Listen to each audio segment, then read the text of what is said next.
Hello, good afternoon or morning. It's morning. Good morning, everyone. It's Louisa, and I am being forced by my own depression to make a video today. It's been a while. Life is crazy. Things are happening at every turn, and with no control, we just do what we can. So I have the opportunity right now to take a moment, and I'm going to do that because I think it's important, and I just wanted to share. So I am always over the top silly, over the top laughing, joking. I make very inappropriate jokes all the time. I always say I have Beavis and Butthead living inside my head because I just sometimes think like a 15-year-old boy, and I say it because it's funny. And the reason I say it and because I think it's funny is because it just takes the weight off of what's happening around me or in someone else's life. And it's kind of a coping mechanism. I was told recently that there's actually a word for it. I'm not a book person. I don't study things. So if you know the word for when people make jokes or inappropriate comments during other people's woes, including their own, let me know. I'd like to learn about it. I just don't have the energy to look it up. So this week, what's come to my life, our lives, my family's life, is the death of a friend, my son's friend. And I'm not looking to discuss anything private about that. However, I'm talking about that event kind of spiraled me into a mental downfall, into my depression, based on thinking about the loneliness and the sadness and the sorrow within any person's heart that makes the decision to finally call it quits at their own hand. And so I struggle with depression, severe depression, and I take some medications, and I'm starting to think that I need to maybe have a good, honest conversation, because I think that's what happens. You become complacent with so many different things in your life, and I don't know if my medication's working, because I don't know if I should be this sad inside my heart. I'll tell you one thing, though. This necklace brings me sad. Does not make me sad. It brings me nothing but pure joy. It was a gift from my friend, dear friend Frank, and his husband Robert, and I just absolutely adore that. So that's why I put it on today, and that's why I did my makeup, because when you're sad, there are things in your life that you can do, little things that can just not take away your sadness, but kind of change it for a moment. And even for that one moment, if you could live in that happiness, then do that, you know? So recently, I've been struggling with adolescent depression. My daughter, who is 15 years old, is struggling really, really badly. And, you know, we have taken every measure to do whatever we can to understand what she's going through. Although you can't, because it's their stuff. It's in their mind. It's in their heart. And so we have done hospital stays over the holidays, which is difficult. We have done therapy. We've done all types of things that they offer to us. I really, truly feel like right now in her life, we have gotten to a place where she's excelling. The combination of all the things you need, because it's certainly not one thing to fix one problem, because it's not one problem. So all the combinations and all the turns and twists of my Rubik's Cube, which is in my mind, to help, are, I feel like, starting to come to the place where all the sides are starting to look alike in color. So with that, and without, of course, getting deeply into her private life, because of course it is hers. However, it's stemming into what this segment is about within me. So we are on a positive note. We are, looking forward to everything coming to fruition and her regaining what she needs, because it's all there. That important stuff is down deep in her, and right now she has kind of somehow separated, not somehow, I mean, there is, this is a whole nother topic, but what has happened to the youth, the teenage youth, from the pandemic, this age group, this 14-year-old to 17-year-old, or maybe even 18, or maybe even a little bit younger, maybe 11, 12.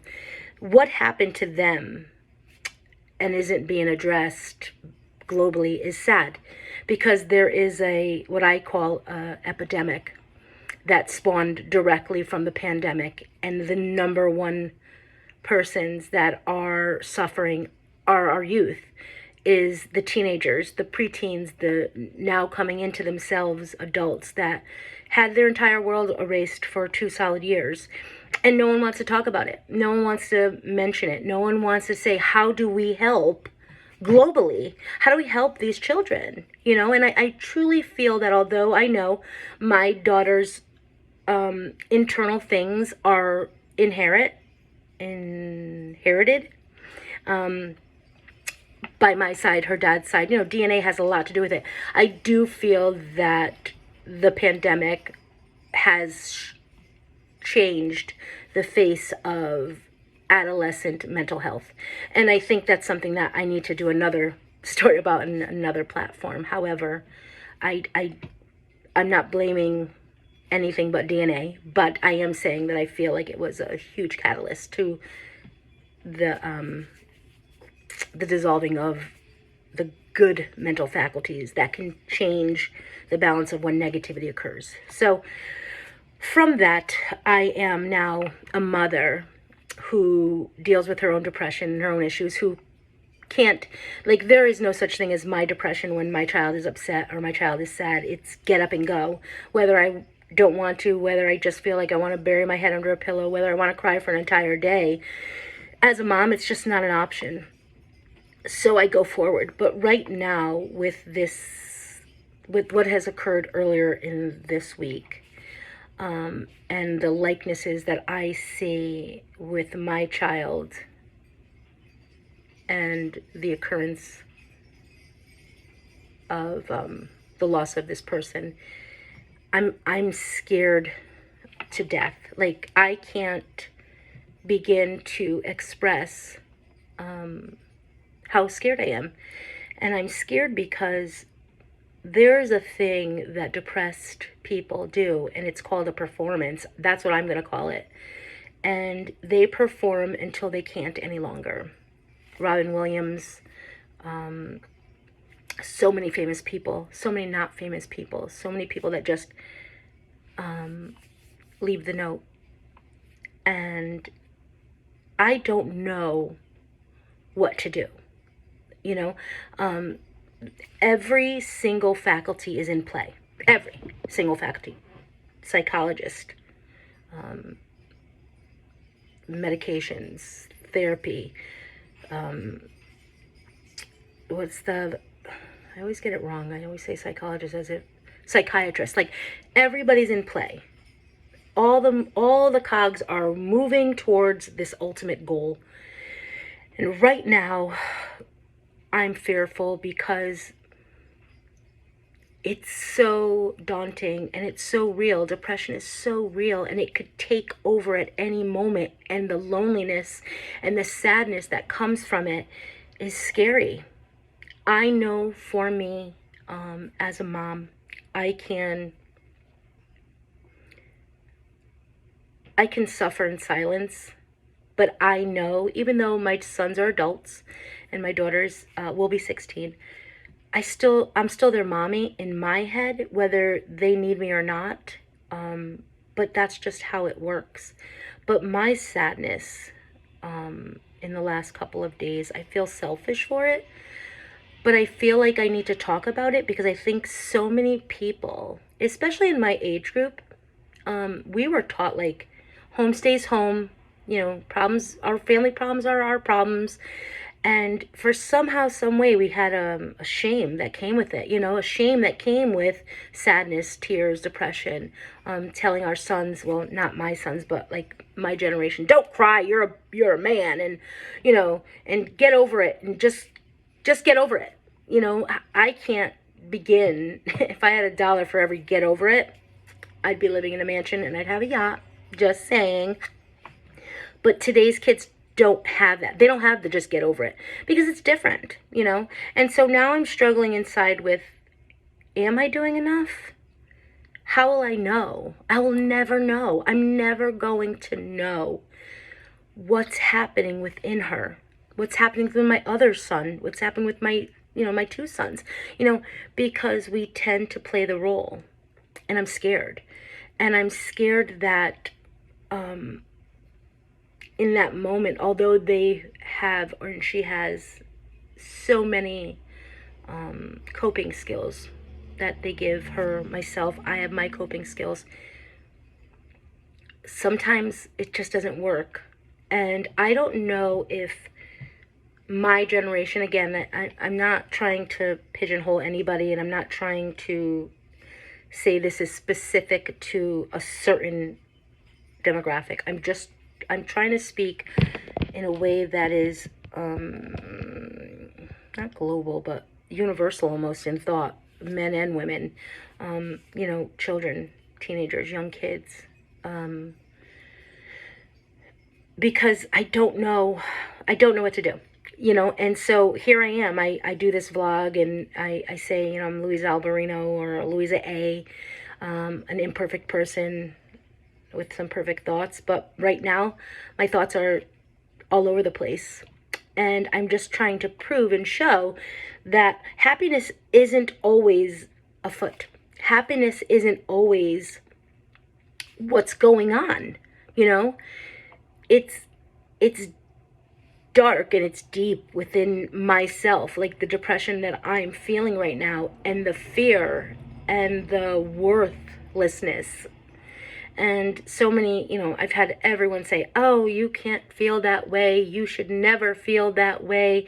This has nothing to do with you. Or so when it comes to my children, I can't help it. It obviously is me, and I know it's not obviously me, but I don't know if it's an Italian guilt thing. I'm not certain. I just know that I take full responsibility for it, and I hold it on my shoulders, and it keeps me down.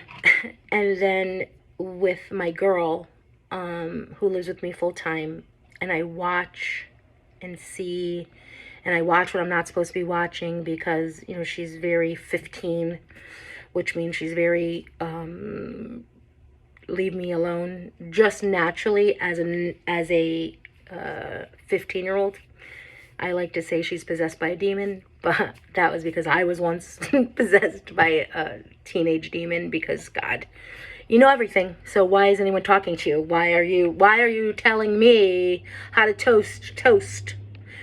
Because you just almost set the house on fire. Because, you had the toaster on 122 degrees and you walked away, and now we're in smoke. That's why I'm talking to you about it. It's one of those situations. So so I guess this is a help video showing that there is nothing wrong with vulnerability, and saying, I don't know what to do. I don't know how to fix the inevitable. And I pray, and I pray, and I pray, and I pray every day of my life that the miracle of self-worth and self-value returns to my teenager, because it's there. And for myself, I pray that I am strong enough every single day to maintain focus and try my best to always put my best foot forward when I'm sinking, you know. I just feel like I'm drowning more often than not. And then, like I said, I'm always laughing and giggling, and I work with children, so that causes me to have to be happy. And, that's why I've put myself in that position in my career this late in life. I just knew that my mom always used to say that kids make everything better, and so I selfishly chose a career that gives me daily medication from these amazing little faces. But how am I going to do it? What's my advice to myself? Do I suck it up? Do I go to more therapy? Do I have to face so much? Because that's the thing. Like, therapy is fantastic. But if you're not willing to face yourself, then therapy can be scary. And I can face myself pretty much, but I don't know where the time is. My time is based on going to work and taking care of my child. I at this point, I don't even think I can date. I just don't, because I don't think it matters. Like, she matters. And I'm rambling on because this video is supposed to be authentic. And I don't script them, like you guys know. And it's just truly how my mind is working. Like, can I be strong enough? Will I be strong enough?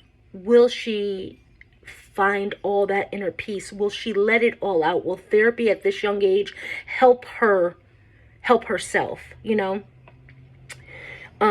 Is there a way that I can find peace within myself for each day that we live, and know, that I'm doing all I can for her, myself? Maybe not for myself, because I can honestly just get into my bed right now and go to sleep for the next 10 days. That's how I feel. I'm not at work because she's in her room right now. Her grades are fantastic, so her principal's amazing that way, and he understands. And I think, mental health matters more than grades. But I just want everyone to know that you're not alone. I think that's what this is all about. This whole rambling on and on about children, parenting, myself, mental health, my own mental health, my child's, my children, the children of the, I think this is just to let everyone know that we're not alone. You're not alone. Find the light and kind of stick to it, Death is just something that brings me, I don't know what it does anymore. I'm numb to it. It just makes me wonder. We're getting older. These young children, young kids, young teenagers, young adults, it's worth fighting for. And I'm telling someone, oh, it's worth fighting for. And meanwhile, inside I'm thinking, what is it worth? And so when you live in this space of honesty and always trying to be honest, but I have to say, like, I certainly would never, when my daughter or anyone is speaking to me about the lows of their depression, be like, I agree, like, let's just screw it. You know what I mean? Like, you have to muster up and you have to fight and you have to be there for everyone and try. But that in my world makes me feel like I'm lying. Like, that's not how I feel, but this is what I'm saying because this is what I know. Like, you know what I mean? That's where I get confused sometimes, because there is depression and there's things that happen. I don't plan the thoughts. I don't plan the way my brain works. But somewhere along the line, I learned right from wrong, and so I can step back and say, okay, this is right, and I have to go forward, and this is wrong, and you shouldn't think this way. And so I guess that's what gives me my platform to be able to confidently say to others, we have to fight through it. You have to, talk with somebody, talk with a friend, talk with a professional. Medication isn't saying that you're weak. If your car had an oil issue, if it was leaking oil, I'm pretty sure you would take it to a mechanic to fill the oil, because I know you wouldn't want your car to die. If you don't put oil in your car, you're going to seize your engine. But what about us? chemical imbalances is just that, and that's where people, I'm not taking medicine, I can't take medicine, I could do better. Why? If you were your own car, you would put your oil in, you would put the gas in to go. So that's how I became comfortable years ago when one of my sons was diagnosed with ADHD, and they were like, well, he needs medicine. And I was just like, well, we'll figure it out. And then I was laying in bed one night processing, because that's what I do. And I was like, wait a second. It's a chemical imbalance. It's not a choice. This isn't a choice. It's a chemical thing. And if there's a chemical that can create a balance for normalcy, I want that.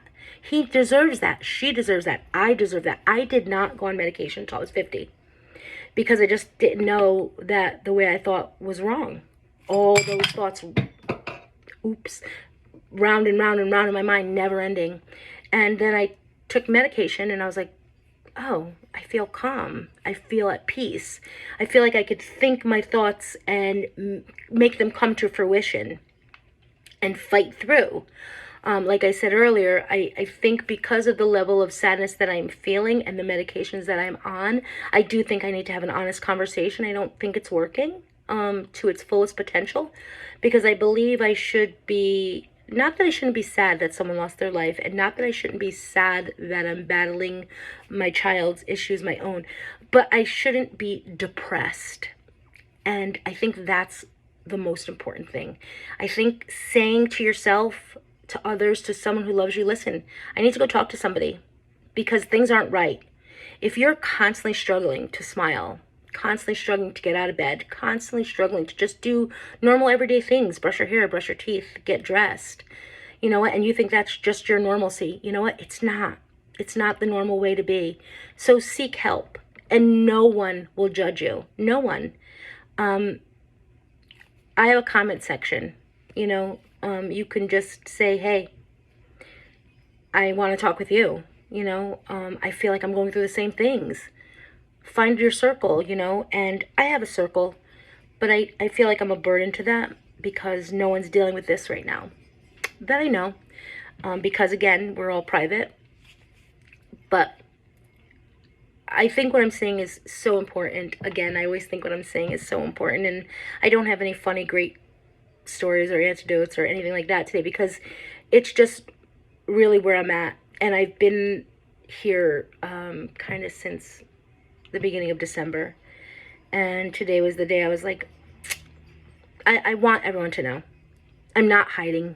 I'm not ashamed of it. And I don't want every video to be like, hey, we're so fabulous, this is how we solve the world, and this is, and tell women they're beautiful. Yeah, I want all that. Everything I say, I stand behind. Every video prior to this one, 100% on board with. Apologizing to people that need apologies. Righting the wrongs if you know you've done something with a friend or in a friend circle. Have the conversations. Parenting, making sure that, the parents are on one page and the child's on another, and not the child and parent teaming up against, you know what I mean? Like, you know what I'm saying? Parents should be in unity to help their child and not a pawn either way. And now I've learned that where adults in my day and age use children as pawns, children now, they're so intelligent, use adults as pawns. And so you just have to be smarter than that. Don't talk bad about your significant others or lovers or fathers of your children, or and mothers of your children, whoever. That's all a part of the sickness. That's all stuff that they're holding in. They listen, they hear everything. But as for my few followers, which I appreciate, and I wish we can grow this. I wish I was more dedicated to it. And there are weeks and months where I am, but I know that when I do have something to say, it is from my heart, and I'm not looking for fame, and I'm not looking for fortune. I'm just looking to be a voice for others that might not have people around them, or don't feel strong enough in themselves to say, I'm drowning, I'm really not doing well, and I don't know how to help myself. I don't know who to call.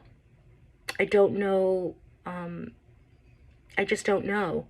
And so I want everybody to reach out. Look, in our state, 211 is a way you can call and ask for help. It's like a automated line. They tell you all different types of things, but one of those is if you're struggling. So 211 in Connecticut. I don't know where else that would be, but it is something you could find out. You could even call your local hospital and just say, hey, what's the 3-digit number I can use to help myself? To get, and then in that case, it's private, no one sees you. You're not identifying to your issues. You're just making a call and asking for help. And you can do it on your own, and you could do it with the audience. But, a lot of us are shy. Not shy, I'm going to say the word. I'm going to say the truth. A lot of us are embarrassed.